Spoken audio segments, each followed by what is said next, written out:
Ta-da! So I wanted to talk to you about the Tree of Peace. What is it? If you are doing anything or curious about spirituality, you'll always hear about the Tree of Life and the Kabbalah and all the different things. It has nothing to do with that. We're talking here about African spirituality, as you've seen in the title. So the Tree of Peace is really a plant that we have in Cameroon. I'll try to put pictures either within this video or at the end of the video so you can have a visual of what the plant looks like. I do have one with me here, but it's being used for something, so I cannot get you where it is. But so it has many functions. So it is a tree that has like different leaves, and the picture will give you the idea. And that particular tree is used for so many things, for so many rituals. I'm going to give you a couple of them so you can get the grasp of why is it called the Tree of Peace. One of the things in our tradition is that when you have misunderstanding, or major misunderstanding, I'll say, or discord within the family, you'll have a family reunion. I think in the US, it's more like the family reunion is usually like a barbecue or a cookout or something like that, some type of form of celebration. But really, when we're talking about family reunion, it's more of a business affair. It's like, you know, what are the things we need to solve.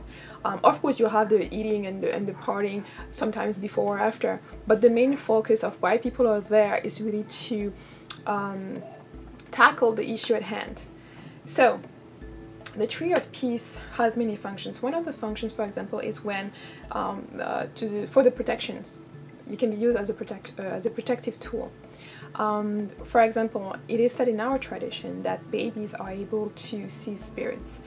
So when I'm talking about infants, and that, you know, there's a time where the baby will cry for certain things, but there is a time where the baby may be seeing things that are displeasing, maybe having a displeasing experience, and that's why the baby is crying. In that case, we'll use the Tree of Peace. We usually have 2 pieces of the tree, and then we would, you know, speak over the child and pass and touch him with the energy of the tree. And then we put these 2 pieces of tree under the child's bed. You can put it under the bed. Sometimes some people also put it under the mattress, or sometimes even under the pillow. Of course, if you do a salt bath, one of those ritual salt baths for purification and for cleansing, you can have all of the different herbs. For example, one of the I was looking for, this is not the one, well, at least I have the rest of it, the shell of it. So you couldn't have a spiritual bath putting the didim inside, depending on how much energy you need in the bath. And then to top it off, you can take the 2 branches of the Tree of Peace, you can put them in the water, and then you can splash them over the person that needs to be purified and what have you. And you can do that to get your house as well, and things like that.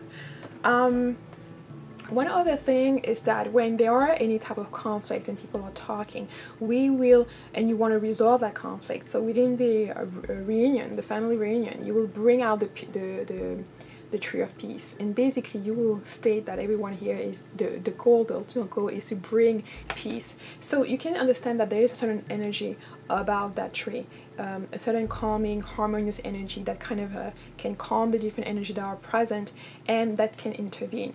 I don't know if you're familiar with plants, spirits, or the energetical powers of plants, but that really speaks to that. That really speaks to this particular plant having the ability to commune, to harmonize the spirits around, which are us. And so before the reunion starts, you will bring out the Tree of Peace. The elder will say a few words, open the reunion, and the principle is that this is a time for truth to come out. This is a time to be honest. Whatever is going to be said is going to be forgiven, because the ultimate purpose of it is to release things and to resolve the issue in harmony. And the trees are the witnesses, if you like. They are witnessing when you start the reunion. They are witnessing the fact that you are here to speak your truth. Didim is also being used. If you watch my other video about didim and how you are asked to chew it, and you basically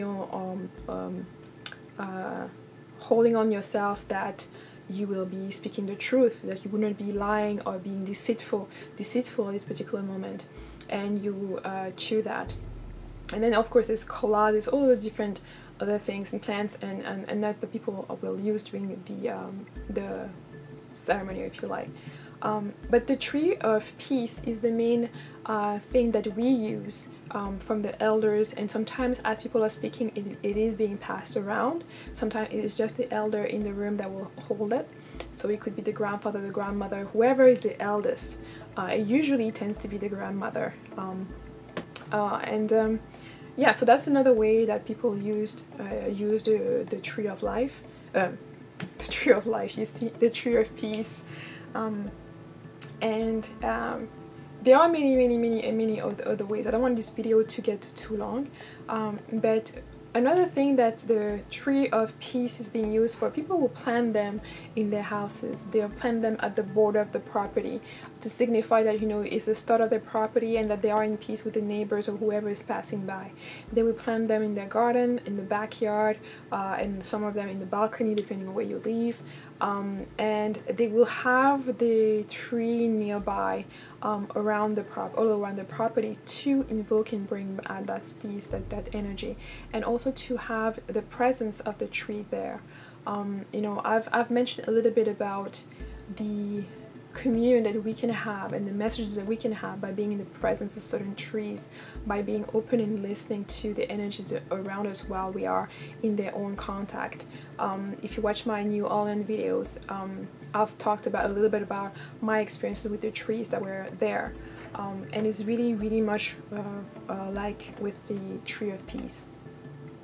So you can use it for protection, you can use it to resolve conflict, to bring harmony, you can use it to foster peace, you can use it to bless a child, to bless someone, to purify in purification rituals or workings. I mean, the number of things you can use it for is basically endless. This is why sometimes when I don't like trying to give you all the different ways, because I do want you, if you do come across this particular plant, that you use your own imagination, that you use your own intuition in terms of how you can use it, what you can do with it as well. Because let it speak to you, let it tell you what needs to be done sometimes. You know, I think with the whole Western witchcraft, sometimes you get lost in all of these different rituals and all of the different tools that you have to have in the moment and the sequence and all the different things, and you kind of lose the gist out of it. You kind of lose like the essence of the working, which is really to let your spirit speak and tell you and guide you in what needs to be done at the moment. And that's really that with the tree of peace. Is really for me an intuitive tool, something that will tell me what needs to be done and how it should be done at that moment. This is a big parenthesis, but this is also why I don't have a book of shadow. I don't have things, a notebook where I write everything I do in my workings or stuff like that, simply because everything is right here where it needs to be. And I'm never fearful that, oh, I'm going to forget this, I'm going to forget that. I know that whenever I need, I will have it when I need it, in terms of my workings and in terms of things I need to do. And I will like people to think about that idea. Think about the fact that you can be confident enough, you can know yourself enough, well enough to know that the information you need will come to you when it's needed. And that you don't need to crystallize things necessarily, to crystallize things and guard things, or to be afraid or scared that, you know, what happened if somebody steal your book of shadows, what happened if somebody steal your personal diary, and what have you. It is important to have that kind of a serenity, that kind of confidence in who you are, not just as a person, but as a spirit, and as a person that's fulfilling your purpose, or in alignment with what you want or what your higher self want, or you know, of the experience you want to have or what have you. Just to have confidence that you know enough, you have enough. And the more you carry on, the more comes to you. Not just in terms of the goodness and the great things and the yummy things, the delicious things that are going to enhance your life, enhance your perspective, but also in terms of the challenges, the things that's going to help you grow and expand. Because, you know, as much as people want to grinch against challenges, it's really there that you're going to see the most growth. You're going to see people, you know, they will say challenges are either something that makes you stronger or that kind of breaks you until you break open. And that is something fantastic that that someone said online once was that, you know, people talk about breakup, but they were saying breakup and heartbreak, but they're saying sometimes your heart gets broken until it opens. And I thought it was a really nice way to present that, to say that, you know, sometimes it is not about what that other person did to you, but it's about what you're holding on to, that you're refusing to share and to open up. And that's a subject for another video, because I have a whole video on poverty consciousness and how the lack of sharing is causing you to suffer, is causing you pain, and how a lot of the discussion around poverty consciousness actually attracts more poverty, actually accentuate the problem instead of turning you to think about and direct yourself towards a solution. So that's another upcoming video. So yes, the Tree of Peace.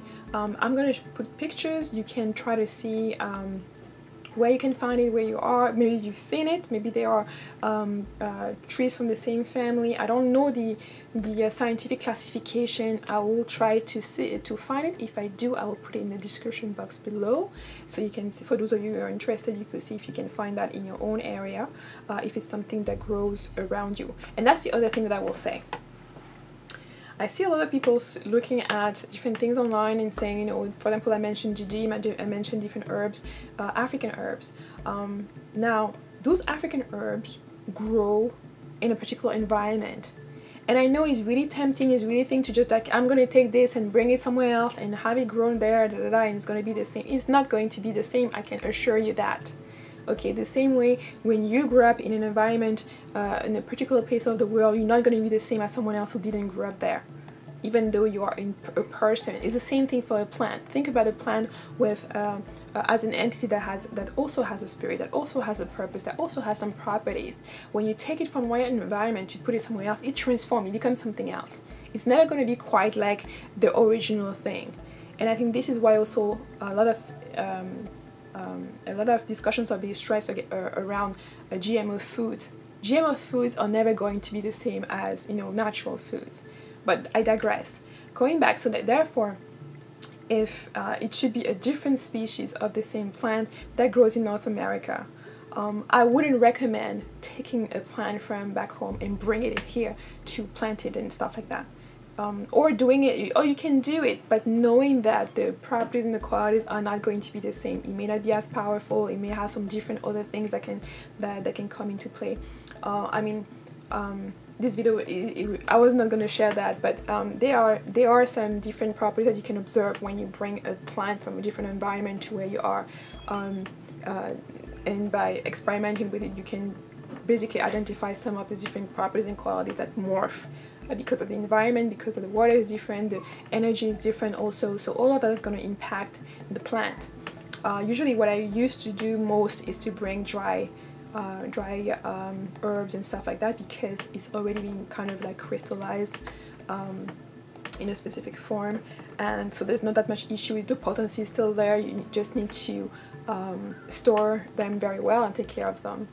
But it's just something that I want you to keep in mind, to encourage you also to explore the plants that are in your own environment, explore the knowledge that your family may also already have, and, you know, experiment on yourself. Like if you discover a plant that does a specific things, look if that works for you, because not all of the knowledge is going to be for you. There's going to be a lot of things out there that are not going to work specifically for you, and you are the person that has to define like what works and what doesn't for you. And one thing is that it is very important for, I'll say women, but for men as well, to have a knowledge of basic 4 or 5 plants that you need, that you know works on you, and works on your family members, or at least those who are willing or are inclined to use them for their own benefits. I think it's really, really important to have your herbal cabinet, or to begin thinking about an herbal cabinet, or having 4 or 5 basic plants that can address anything that you wouldn't need to resort to modern medicine for. Basically something that against any headache, depending on what symptoms or what you're going through. Try, if you don't want to go and have a full detox and start caring about the food you use and all that stuff, take the time to see what herbs can actually address some of the symptoms that you have. And I've spoken that in my video about food and knowing yourself, because you have to know which food help you strive and which food don't. I'm not preaching to join any type of movement or any type of different diet and stuff like that. I'm really telling you to use nature provides everything. And it's up to you to take the time to look at what is being offered to you in such abundance and choose what is actually serving you. Not everything is for you, you know. You don't see gorillas going and eating what you call it, and eating, I don't know, sauerkraut, or eating I don't know, but they have this certain food, like you don't see a panda going to eat some honey, you know. So there are some different food that are more beneficial for you that you need to explore. And to finish, going back to the Tree of Peace, is that Tree of Peace can also be used to seal and protect your home. So a lot of people will have that within their home. And in my Sacred Space program, I talk about the sacredness of bringing plants indoors. It's really different from going to the store and purchasing a plant, because it's really like the Western view of plants, and that process really takes a lot away from the sacredness of even you know, cutting the plant from the physical tie to the environment. You know, plants are used to be grounded on the ground to be able to connect with other plants and have that ecosystem. When you put a plant in a bucket, you basically secluding it from the rest of the ecosystem, literally. Of course, there's still the energetical and other things going on, but you have to understand that you're secluding the plant. So this is also why, for us, the Tree of Peace is planted outside, around the property. For specific issues, you can bring it inside for specific issues. So I was going to finish with letting you know this. I have 2 videos planned on plant, explaining more some of the science around that from an elder from, I think it's Burkina Faso, don't quote me on it, I have to verify, but it was one of the old and few documentaries where you have an elder that is explaining the practice. Unfortunately, those videos are in French only, and I don't know if I'll have the time to put some subtitles, but if I do, I will let you know for sure. And those are upcoming in the upcoming weeks. I upload them. Hopefully they upload by a certain time. So I hope you enjoy. Let me know if you want to hear more about African plants and herbs. I know I've been slacking a little bit on that, but I'm definitely getting back, because I know there's a lot of things that I wanted to share just aside from that.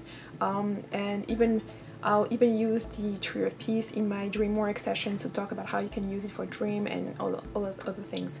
So of course, if you like the content, let me know by a thumbs up, because when I check that, I can also let me know what content you like most and what I need to, you know, piggyback on.